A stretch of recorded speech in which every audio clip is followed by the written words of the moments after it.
We did it because I think it was about 1981, I was exposed to supported employment for the first time.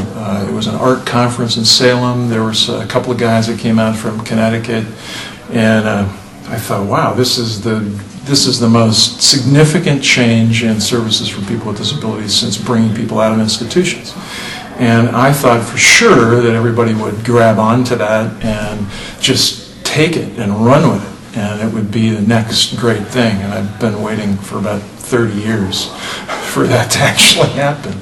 So I really came to Living Opportunity specifically to change a workshop to supported employment in 1988. It was a slow process. And what we did was focus on people who were excited about the idea to begin with. And just focused on, start with 3, 4, 5 people that want to do it, and then they began to convince other people that it was a good idea, because they would come back with fresh new stories about their life, things that they were doing that nobody else was doing because they were kind of out and about in the community, meeting new friends. The first big barrier was, actually there were probably a lot of them. You had an employer community that wasn't used to it, so you had to figure out strategies to convince people to give it a chance. We had to convince staff to change, and the truth is that the people that we started with in staff, by and large, were not the people that we finished with. And part of that was resistance to change, part of it was the need for a different skill set, just a different way of thinking. It wasn't coming to the same place every day from 9 to 3 or whatever it was. So those things, and then of course the whole financial support system was really based and built around shelter workshops. I mean, it was based on ratios of 1 staff person to 8 people with disabilities, and trying to take that and convert it. So we started with group placement stuff, partly because that was. If we got a job and an employer was willing to do that, they were frequently willing to try multiple people as opposed to just one person. Plus, just the funding system kind of forced that decision. I mean, you just can't do.